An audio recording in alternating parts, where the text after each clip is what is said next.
Good evening, my name is Chris Schaefer, and I will be walking you through the principal component analysis of our group's data. As a reminder, PCA is useful for reducing the number of variables in a dataset, as well as teasing out underlying relationships between those variables. Since our dataset is extremely large, with 58 variables and 40,000 entries, we've chosen to apply PCA in a manner that compresses the amount of information in that set. In doing so, we do lose a bit of the information contained in the data, but hopefully we can also reap some computational benefits. Before performing actual PCA, it's useful to do a bit of exploratory analysis. The correlation plot generated with R acts as a sort of heat map showing which sets of variables are correlated and therefore good candidates for elimination or combination. While interpreting groups of variables is not the point of this analysis, it is rather simple to visually identify some of these relationships. For example, variables describing days of the week are all highly correlated with one another.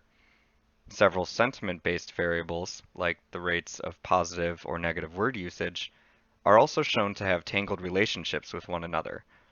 This is identified by the large circle in the lower right-hand corner of the plot.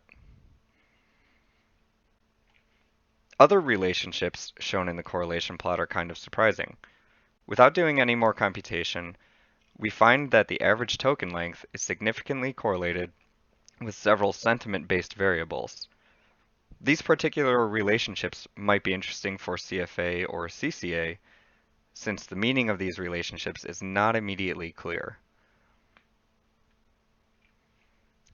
There is some slight data pre-processing that happens before actual PCA is performed.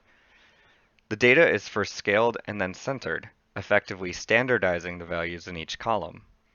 Transforming the data in this manner removes the influence mixed units would otherwise have in the analysis, and we most certainly have a wide range of data to sift through.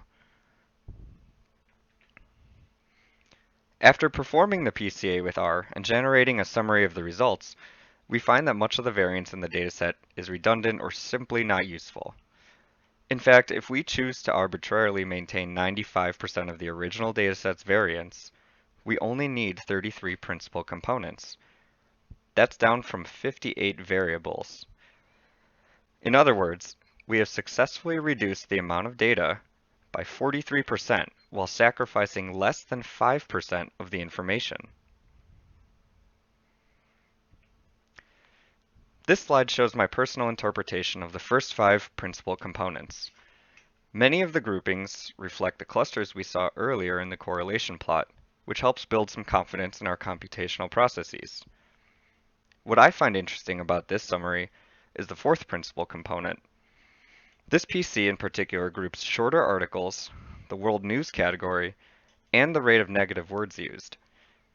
This combination of information seems to mirror the kinds of world news articles we find online, which often focus on being concise to maintain reader attention, and negative, since those news articles tend to be more interesting.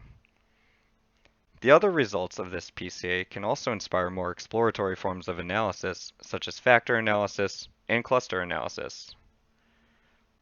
This concludes the PCA portion of our analysis. Thank you for your time, and I hope you enjoy the rest of our presentation.